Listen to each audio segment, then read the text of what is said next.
Hello friends, നമസ്കാരം. നമ്മുടെ Kerala T V സീരിയലിലേക്ക് എല്ലാവർക്കും സ്വാഗതം. അങ്ങനത്തെ കിഷോറിനെ അവിടെ ഇട്ട് എരിവുള്ള ചിക്കൻ കറി കഴിപ്പിച്ച് കൊല്ലാക്കല കൊന്നുകൊണ്ടിരിക്കുന്നു. ഈ സമയം ഇതൊക്കെ കണ്ട് നമ്മുടെ ഗീതു ഇങ്ങനെ ഇരിക്കുക കേട്ടോ. അത് കഴിഞ്ഞപ്പോഴേക്കും മകൻ കറി വാരിയിട്ട് കഴിക്കാൻ വന്നപ്പോഴത്തേക്കും വരുണിനോട് നീ ചിക്കൻ കറി കഴിക്കണ്ടോ എന്ന് അമ്മ പതുക്കെ പറയുന്നു. അങ്ങനെ കിഷോർ അവിടെ നിന്ന് എരിവുള്ളത് കഴിച്ച് മുഴുവൻ തീർക്കും. മോൻ കഴിക്കുന്നു പറഞ്ഞ് കഴിപ്പിക്കുന്നു. കിഷോറിന് തുപ്പാനും മേലെ ഇറക്കാനും മേലെ കിഷോർ പെട്ടിരിക്കുക. അങ്ങനെ ഇരുന്ന് കഴിച്ചുകൊണ്ടേ ഇരിക്കുന്നു. ഗീതു ആണെങ്കിൽ ഇങ്ങനെ രേഖയെ ഇങ്ങനെ ഇടങ്ങണ്ണുകൊണ്ടിട്ട് നോക്കി ഒരു ചിരിയൊക്കെ ചിരിച്ച് പാസ്സാക്കി അങ്ങനെ ഇരിക്കും കേട്ടോ. അങ്ങനെ രസകരമായ രീതിയിൽ അവരുടെ തീന്മേശയിൽ ഈ സംഭവ വികാസങ്ങൾ ഇങ്ങനെ അരങ്ങേറിക്കൊണ്ടിരിക്കുന്ന സാഹചര്യത്തിൽ പിന്നെ കാണിക്കുന്നത് വിനോദിനെയും അതുപോലെ തന്നെ അമ്മയെയുമാണ്. അമ്മയെ പിടിച്ചു വലിച്ചു മകൻ കൊണ്ടുപോവുക. രാധികാമ്മയുടെ കാല് പിടിച്ചിട്ടാണെങ്കിലും എനിക്ക് എൻ്റെ ഭദ്രേട്ടനെ പുറത്തിറക്കണമെന്നും പറഞ്ഞ വിലാസിനി. അപ്പം മകൻ അതിന് സമ്മതിക്കുന്നില്ല. അപ്പോൾ ഇവിടുത്തെ അമ്മ അറക്കിലേക്ക് പോകുന്നത് ശരിയല്ല, അവിടുത്തെ കാശ് മേടിക്കാനാണെന്നൊക്കെ പറഞ്ഞുകൊണ്ട് നമ്മുടെ പ്രിയ പറഞ്ഞു.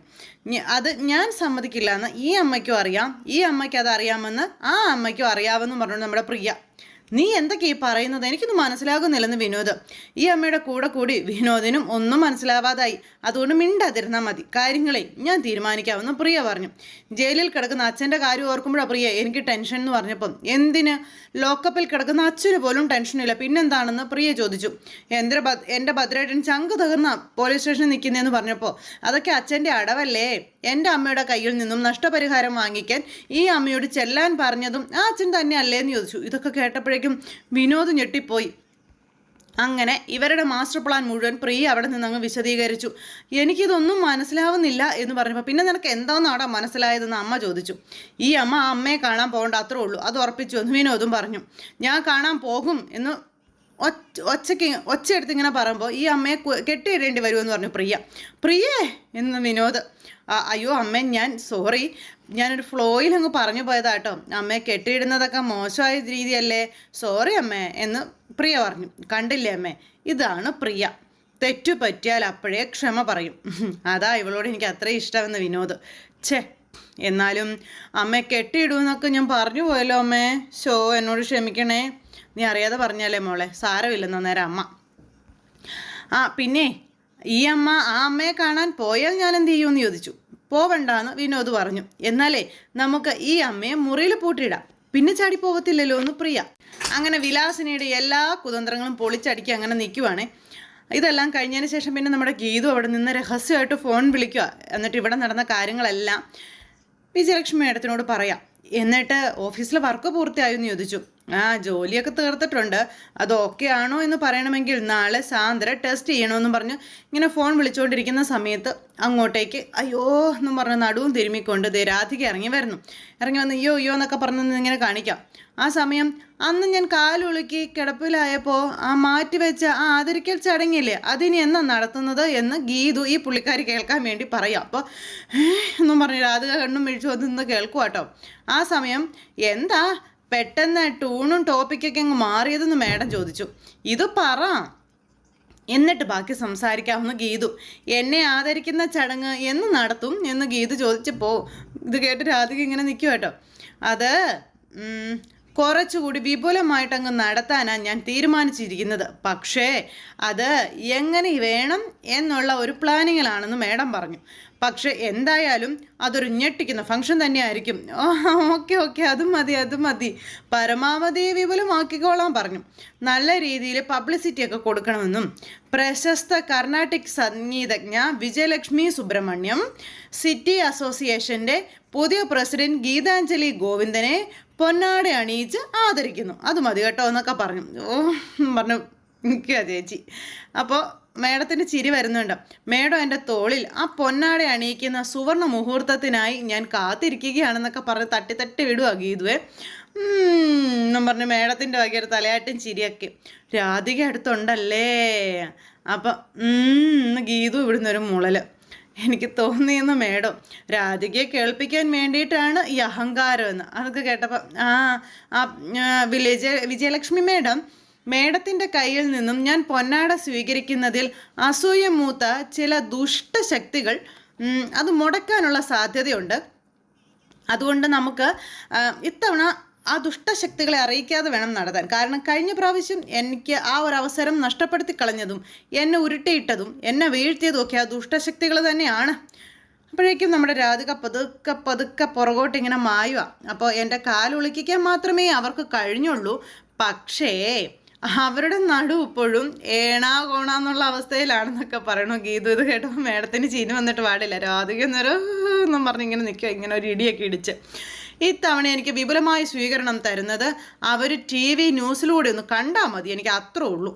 അതുകൊണ്ട് എല്ലാ ചാനലുകാരെയും വിളിക്കണം. നിനക്ക് ഞാൻ തരുന്ന ആദരവും സ്വീകരണം രാധിക നേരിട്ട് കാണണം, അത്രയല്ലേ ഉള്ളൂ. അത് അവളെ കാണിച്ചിരിക്കും എന്ന് മേഡം ഗീതുവിനോട് പറയണം. അങ്ങനെ ഇവർ തമ്മിൽ സംസാരിച്ചിട്ട് ഫോൺ അങ്ങ് കട്ട് ചെയ്തു. അത് കഴിഞ്ഞ് ഗീതു ചുമ്മാ തിരിഞ്ഞു നോക്കിയപ്പം രാധികാമ്മ എവിടെ ഉണ്ടായിരുന്നു എന്ന് ഗീതു ഒന്നും അറിയാത്തതുപോലെ അങ്ങ് ചോദിക്കാം. അങ്ങനെ നടന്നു വന്ന് ആ പൊന്നാട ശവത്തിലെ അണിയിക്കുകയുള്ളൂ, അതായത് ഗീതുവിൻ്റെ ശവത്തിലെ അണിയിക്കുകയുള്ളൂ എന്നിങ്ങനെ പറഞ്ഞു. അത് ഉറപ്പിക്കണോ രാധികാമ്മയെന്ന് ചോദിച്ചപ്പോൾ ഞാൻ തീരുമാനിച്ച് കഴിഞ്ഞതാടിയെന്ന് രാധികാമ്മ ഗീതുവിനോട്. ഇത് കേട്ടപ്പോൾ അപ്പോൾ എന്നെ തെക്കോട്ടെടുക്കാനുള്ള തയ്യാറെടുപ്പ് നടത്തി കഴിഞ്ഞല്ലേ, അല്ലെങ്കിൽ തുടങ്ങിക്കഴിഞ്ഞല്ലേ എന്ന് ഗീതു രാധികയോട് ചോദിക്കുക. രാധികയുടെ മുഖം അങ്ങ് മാറി. എന്നെ കൊന്നു വീഴ്ത്താനുള്ള വേട്ട തുടങ്ങിയോന്നാ ചോദിച്ചത് എന്ന് നമ്മുടെ ഗീതു രാധികയോട് ചോദിച്ചപ്പോൾ രാധിക നടുങ്ങി. അങ്ങനെ രാധികയുടെ സകല ഉടായ്പും കള്ളത്തരങ്ങളും ഗീതു കയ്യോടെ പിടികൂടി. അങ്ങനെ ഗീതു ചോദിക്കുന്നത് കേട്ട് കഴിഞ്ഞപ്പോഴത്തേക്കും രാധിക പേടിച്ചിങ്ങനെ നിൽക്കുക. ഒരൊറ്റ ചിരി അങ്ങ് ചിരിച്ചോണ്ട് നടുവിന് ചെറിയൊരു തട്ട് കിട്ടിയപ്പോഴേക്കും നട്ടലിൻ്റെ ബലമൊക്കെ പോയ രാധികാമ്മയെന്ന് ഗീതു ചോദിക്കുക കേട്ടോ. അങ്ങനെ ഗീതു ഒരു കൂസലും ഇല്ലാതെ നിൽക്കുന്നു. ഒരുത്തി നടുനിവർത്തി കണ്ണിൽ നോക്കി ചോദിക്കുമ്പോൾ വിറയ്ക്കുന്നു. നിങ്ങൾക്ക് അങ്ങനെയൊക്കെ അറിയോ? ഇത്രയ്ക്കേ ഉള്ളോ? അറക്കിലെ മഹാറാണി എന്ന് അവകാശപ്പെടുന്ന രാധികാമ്മയുടെ ധൈര്യം? എൻ്റെ ധൈര്യം അളക്കാനും മാത്രമുള്ള പ്രായം നിനക്കായിട്ടില്ല മോളെ എന്ന് ഗീതുവിനോട് രാധിക അന്നേരം പറഞ്ഞു. ചെയ്യാൻ പോകുന്ന കാര്യങ്ങൾ മുൻകൂട്ടി പറയുന്ന രീതി ഞാനങ്ങ് മാറ്റിയെന്നും ഇനി നിന്റെ മരണക്കിടക്കയിലെ എൻ്റെ പ്രതികരണത്തിൻ്റെ പൂർണ്ണ രൂപം നീ കാണുകയുള്ളൂ എന്നൊക്കെ രാധിക ഗീതുവിനോട് പറയുമ്പോൾ, മരണക്കിടക്കയിൽ ആരായിരിക്കുമെന്ന് നിങ്ങൾ പറഞ്ഞില്ലല്ലോ എന്ന് ഗീതു രാധികയോട് വീണ്ടും ചോദിച്ചു. എന്നെ മരണത്തിലേക്ക് ഏൽപ്പിച്ചു കൊടുക്കുന്നതോടെ നിങ്ങളുടെ ജീവിതവും അതോടുകൂടി അവസാനിപ്പിക്കും. ഇവിടെ വെച്ച് അവസാനിച്ചിരിക്കും. അതിന് യാതൊരു മാറ്റവും ഇല്ല. അത് മനസ്സിലായില്ലേ നിങ്ങൾക്ക്? വ്യക്തമായില്ലേ എന്ന് ചോദിച്ചു. നിങ്ങളെയും കൊണ്ടേ ഞാൻ പോകുമെന്ന് ഗീതു തർപ്പിച്ചങ്ങ് പറഞ്ഞു. മുഖത്ത് നോക്കി, കണ്ണിൽ നോക്കി. ഇനി ഈ നടുക്കവും വിറയലും കൂടും ഓരോ ദിവസം ചെല്ലും തോറും. ഏത് നിമിഷവും മരിക്കുമെന്ന് ഉറപ്പിച്ച് നടക്കുന്നവളാണ് ഞാൻ. എനിക്കൊന്നിനെയും പേടിയില്ല. പക്ഷെ നിങ്ങൾക്കങ്ങനെയല്ല. നിങ്ങൾക്ക് നഷ്ടപ്പെടാൻ ഒരുപാടുണ്ട്, അല്ലേ രാധികാമ്മേ? നിങ്ങൾക്കൊരുപാടുണ്ട്. രാധികാമ്മ ഭയക്കാൻ തുടങ്ങിയല്ലേ? കറക്റ്റ്, ഭയന്ന് വിറയ്ക്കാൻ തുടങ്ങി. അല്ല, നിങ്ങൾക്ക് എന്തിനാ ഇത്രയ്ക്ക് പേടി? ഞാൻ മരിക്കാൻ റെഡിയായിട്ട് നിൽക്കുക. നിങ്ങൾ പോയി കൊല്ലാനുള്ള കിങ്കരന്മാരെ ഇങ്ങോട്ട് അയക്കാൻ പറഞ്ഞു. ഞാൻ റെഡിയാ. ഞാൻ അവരെ കാത്തിരിക്കുകയാണെന്നൊക്കെ നമ്മുടെ ഗീതു പറഞ്ഞപ്പോൾ ഗീതുവിൻ്റെ ഉള്ളിൽ ആ ഒരു ധൈര്യം, അല്ലെങ്കിൽ ആ മുഖത്തെ ആ ഒരു ശൗര്യമൊക്കെ കണ്ട് രാധിക ശരിക്കും പേടിച്ചിങ്ങനെ നിൽക്കുക കേട്ടോ. ഇവളെങ്ങനെ ഇതൊക്കെ അറിഞ്ഞത്? ഇവൾക്ക് എങ്ങനെ ഇതൊക്കെ മനസ്സിലായതെന്നൊക്കെ ഇങ്ങനെ അവിടെ നിന്ന് നമ്മുടെ രാധിക ആലോചിക്കുന്നു. അങ്ങനെ രാധികയെ നോക്കിക്കൊണ്ട് ഗീതു ഇങ്ങനെ കയറി നടന്നു പോകുവാണേ. രാധിക ഇങ്ങനെ പകച്ച് പേടിച്ച് കണ്ണുമിട്ട് വെട്ടിച്ചുകൊണ്ട് നിൽക്കുന്നതൊക്കെ നമ്മുടെ ഗീതു കാണുന്നുണ്ട്. അതിനുശേഷം മുറിയിൽ ചെന്ന ഗീതു കണ്ണാടിയിൽ നോക്കിക്കൊണ്ട് തൻ്റെ രൂപത്തെ നോക്കി. ഈ ജീവിതത്തിൽ എത്ര നാൾ എനിക്ക് ജീവിതം ഉണ്ടാകുമെന്ന് ഒരു ഉറപ്പുമില്ലെന്ന് ഗീതു പറയണം. ജീവിക്കുമോ അല്ലെങ്കിൽ മരണം എപ്പോൾ എന്നെ വിളിക്കും എന്നുള്ള ഒരു ഇതിലുള്ള യാത്രയാണ് ഞാൻ നടത്തുന്നത്. ഇവിടുന്ന് പുറത്തിറങ്ങുന്ന ഏത് നിമിഷവും ഞാൻ കൊല്ലപ്പെടുമെന്നുള്ള കാര്യം എനിക്കറിയാം. ജീവിതത്തിലെ ഒരു ആഗ്രഹം പോലും സാധിക്കാതെ ഈ ഭൂമിയിൽ നിന്ന് ഞാൻ എങ്ങനെ വിട്ടുപോകുമെന്നൊക്കെ ഗീതു ഇങ്ങനെ കണ്ണാടിയിൽ നോക്കി നിൽക്കുക. അങ്ങനെ കണ്ണാടിയിൽ നോക്കി നിന്ന് തൻ്റെ സങ്കടങ്ങൾ ഇങ്ങനെ പറയുമ്പോൾ പ്രതിരൂപം നമ്മുടെ ഗീതുവിന് പറഞ്ഞു കൊടുക്കുന്നു. ഗോവിന്ദൻ എന്ന് പറയുന്ന പ്രണയത്തിലേക്ക് ഗീതുവിനോട് ഇറങ്ങി ചെല്ലണമെന്നൊക്കെ പറഞ്ഞു. ഇനി എനിക്കതിന് കഴിയുമെന്ന് ചോദിച്ചപ്പോൾ ഈശ്വരൻ അതിന് നിനക്കൊരു അവസരം ഒരുക്കി തരുമെന്നൊക്കെ പറഞ്ഞുകൊണ്ട് നിൽക്കുക കേട്ടോ. അങ്ങനെ ഇവർ സംസാരിച്ചുകൊണ്ട് നിൽക്കുന്ന സമയത്താണ് അവിടേക്ക് നമ്മുടെ ഗോവിന്ദൻ കയറി വരുന്നത്. എന്നും പറഞ്ഞുകൊണ്ടൊരു മൂളലൊക്കെ മൂളി. അപ്പോഴേക്കും ഗീതു നോക്കുന്നു. ഗോവിന്ദൻ അവിടെ വന്നിരിക്കുന്നത് ഗീതു കണ്ടു. ഗീതു ഇങ്ങനെ കണ്ണാടിയുടെ മുന്നിൽ നിൽക്കുന്നത് ഗോവിന്ദനും കണ്ടു. എന്നിട്ട് ഇങ്ങനെ ഗീതുവിനെ നോക്കി ഒന്നും അല്ലാത്ത പോലെ ഇരിക്കുന്നു. ഈ സമയത്ത് നമ്മുടെ ഗീതു അങ്ങോട്ടേക്ക് ചെന്നു. എന്താ ഒരൊറ്റയ്ക്ക് നിൽപ്പ്? സ്നേഹപ്രവാഹങ്ങളെ തലേണയ്ക്ക് തടഞ്ഞു നിർത്താൻ കഴിഞ്ഞില്ലെങ്കിലോ എന്നൊക്കെ ഗീതു ഇങ്ങനെ പറഞ്ഞു. പുതിയ എന്തോ ഐറ്റമായിട്ടാണല്ലോ ഇവളുടെ വരവ് എന്നൊക്കെ ഗോവിന്ദൻ ഇങ്ങനെ അവിടെ നിന്ന് ചിന്തിക്കുക കേട്ടോ. ഉള്ളിലൊന്നും അങ്ങോട്ട് പറയുന്നില്ല.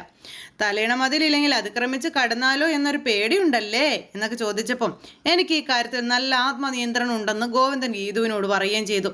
ആത്മധൈര്യത്തിൻ്റെ കാര്യമൊന്നും നിങ്ങൾ പറയണ്ട. ഉറങ്ങിക്കിടന്ന് എന്നെ എന്ന് പറഞ്ഞപ്പോൾ ഗീതു നിന്റെ ആ സാരി പ്രശ്നം പൊക്കിക്കൊണ്ട് വന്നാലുണ്ടല്ലോ എന്ന് ഗോവിന്ദൻ. ഓക്കെ, ഞാനത് വിട്ടു, ഞാനത് പറയുന്നില്ല. അതാ നമുക്ക് രണ്ടുപേർക്കും നല്ലതെന്ന് പറഞ്ഞ് രണ്ടുപേരും കയറി അങ്ങ് കിടന്നു. നമ്മുടെ ഗീതു ഗോവിന്ദനോട് ഇങ്ങനെ വീണ്ടും വീണ്ടും ഓരോന്നൊക്കെ പറയാം. അങ്ങനെ രണ്ടുപേരും കിടക്കുന്നു, അങ്ങോട്ടും ഇങ്ങോട്ടും നോക്കുന്നു. പിന്നെ രണ്ടുപേരും ഉറക്കുക. ഗീതു ആണെങ്കിൽ അടുക്കോട്ട്, അതായത് ഗോവിന്ദൻ്റെ അടുത്തടുത്ത് വന്നു. ലാസ്റ്റ് ഗോവിന്ദനെ നല്ല സുഖമായിട്ട് കെട്ടി അങ്ങ് പിടിച്ചു. അപ്പോൾ അതൊക്കെ കണ്ണ് തുറന്ന് നോക്കിയപ്പോൾ ഗോവിന്ദനെ കെട്ടിപ്പിടിച്ച് കിടക്കുക. ഗീതുവിനാണെങ്കിൽ ആകെ ചമ്മൽ. പക്ഷേ ഗീതുവിന് അതൊരു ഇഷ്ടമായിരുന്നു. അപ്പോൾ എന്തായാലും ഞാനതിനെ മാറുന്നത്, ഇതെൻ്റെ ഭർത്താവല്ലേ, ഞാൻ അടുത്തേക്കല്ലേ ചെല്ലേണ്ടത്, അങ്ങനെയൊക്കെ ചിന്തിക്കുക. പിന്നെ മനസ്സിന് ഇളക്കാൻ പറ്റില്ലെന്നല്ലേ പറഞ്ഞത്. ഒന്നുമില്ലെങ്കിലും പെണ്ണിൻ്റെ തട്ട് മുട്ടുന്ന കേൾക്കാതിരിക്കാൻ ഇടയ്ക്ക് തലയെണ്ണ വെക്കണമായിരുന്നു. കേട്ടല്ലോ, ആത്മനിയന്ത്രണം ഒരാൾക്ക് മാത്രം ഉണ്ടായിട്ട് കാര്യമില്ലല്ലോ എന്നൊക്കെ ഗീതു ഇങ്ങനെ ചിന്തിക്കുക. എന്നിട്ട് ഗോവിന്ദൻ്റെ അടുത്തേക്ക് ചെന്ന് ഗോവിന്ദനെ കെട്ടിപ്പിടിച്ച് ഇങ്ങനെ കിടക്കുക. അപ്പോൾ അവൻ ഗോവിന്ദനൊന്നും അറിയുന്നില്ല. അങ്ങനെ വളരെ സന്തോഷത്തോടെ കെട്ടിപ്പിടിച്ച് രണ്ടുപേരും കൂടെ അങ്ങനെ കിടന്നുറങ്ങുന്നു. രാവിലെയായി. നമ്മുടെ രാധിക ഇങ്ങനെ നടുവും തിരുമ്മി ഇങ്ങനെ വരുന്നു. ഈ സമയത്ത് നമ്മുടെ കാഞ്ചന അവിടെ നിന്ന് പാട്ടൊക്കെ പാടി ഡൈനിങ് ടേബിൾ തുടച്ചുകൊണ്ടിരിക്കുക. അന്നേരത്തേക്കും നമ്മുടെ രാധിക ഒന്ന് പിടിക്കടി എന്നും പറഞ്ഞ് കാഞ്ചനയെ കൊണ്ട് പിടിപ്പിച്ചു. അതിനുശേഷം പിടിച്ച് അവിടെ കൊണ്ടുവന്ന് ഇരുത്തി. അപ്പോഴത്തേക്കും രേഖ കാപ്പിയായിട്ട് വന്നു, ചായ കുടിക്കുന്നു. അങ്ങനെയൊക്കെ ഓരോ കാര്യങ്ങൾ അവിടെ ഇങ്ങനെ നടന്നുകൊണ്ടിരിക്കുന്ന സമയത്ത് അരക്കൽ തറവാടിൻ്റെ മുറ്റത്തേക്ക് ഒരു കാറ് വരുന്നു. അപ്പോൾ അയ്യപ്പേട്ടൻ ഇത് ആരാണെന്ന് അറിയാൻ വേണ്ടി അങ്ങോട്ടേക്ക് ചെല്ലുന്നു. അപ്പോൾ ഈ വണ്ടിയുടെ ശബ്ദം കേട്ട് കഴിഞ്ഞപ്പോഴത്തേക്കും ആരാ രാവിലെ തന്നെ വന്നതെന്ന് നോക്കാൻ പറഞ്ഞു കാഞ്ചനോട്. കാഞ്ചന നോക്കാൻ പോയി. കാഞ്ചന ഇറങ്ങി ചെല്ലുന്നു. അപ്പോഴേക്കും കുറേ ആൾക്കാരുണ്ട് അവിടെ. കുറേ ആൾക്കാർ വന്നപ്പോഴത്തേക്കും ഇനി ഇവർ ഇതൊക്കെ ഏതാണോ എന്തോ, എൻ്റെ ദൈവമേ, ഇനി ഇവർക്കൊക്കെ വെച്ച് വിളമ്പി എൻ്റെ കാര്യം കട്ട പുകയാകുമെന്നും പറഞ്ഞുകൊണ്ട് കാഞ്ചന അകത്തേക്ക് കയറിച്ചില്ല. അപ്പോൾ കുറേ പേരിങ്ങോട്ട് കയറി വരുന്നു. അപ്പോൾ എല്ലാവരും കൂടെ കയറി വന്നു. ഇവരെല്ലാവരും രാധികാമ്മയെ കാണാൻ വന്നതാണെന്നും പറഞ്ഞുകൊണ്ട് ഇവർ അകത്തേക്ക് കയറി ചെന്നു. രാധികയുടെ അപ്പുറം ഇപ്പുറമൊക്കെ ചെന്ന് ഇരിക്കുക.